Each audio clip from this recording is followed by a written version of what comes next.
China has been quick to respond to the AUKUS submarine deal, and it's fair to say that it's not entirely happy about the arrangement. I dare say, though, Beijing is not surprised, though. The Prime Minister, Anthony Albanese, has called the deal the single biggest leap in our defence capability in our history, and the cost is simply eye-watering. Let's go live now to political reporter Olivia Casely. She joins me from Canberra. Olivia, look, this deal, it's a big one. It's great for the AUKUS arrangement, but it has drawn the ire of China.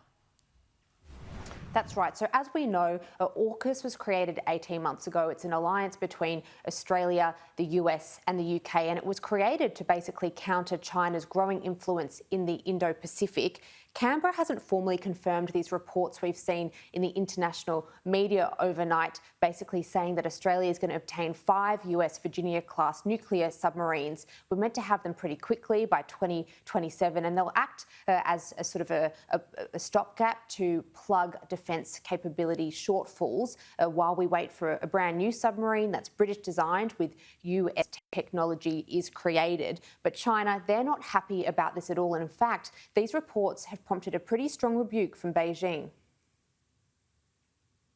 China has explicitised its solemn and just position on many occasions regarding the trilateral nuclear submarine cooperation between the United States, the United Kingdom and Australia. We hold that the trilateral cooperation has posed serious nuclear proliferation risks and will bring shocks to the international non-proliferation system, stir up arms race and undermine peace and stability in the Asia-Pacific region, which has been widely questioned and opposed by countries in the region and the international community.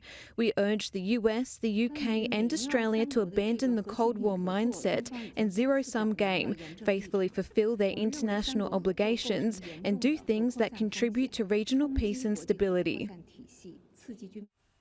Some pretty strong language there. This announcement is obviously a very important milestone in the AUKUS partnership, and it also comes as incoming ambassador to the US, Kevin Rudd, and former Prime Minister, warns that Australia needs to try and help the US avoid conflict with China. Industry Minister Ed Husic this morning says there's an expectation that the submarines deal creates jobs in Australia. A lot more of these details will become clearer next week. But what is obvious here is any government's got to take national security and defence very seriously. It's the starting threshold issue that needs to be dealt with. We recognise that defence capability isn't just about the here and now, it's about what we need longer term, taking into account what's happening in the world today. Deputy Opposition Leader Susan Lee says this arrangement has bipartisan support. AUKUS is above politics. The relationship between the US, Australia and the UK is fundamental to our national security, as is the AUKUS Pact, and it's important that we come together as a parliament in support of what is announced. We're yet to have any formal confirmation from the government about this deal and yet to learn how long it will take and how much it will cost. We're hoping to get an answer to those questions when Anthony Albanese meets with his UK and US counterparts in San Diego next week. Olivia, thanks so much. Looking forward to that detail.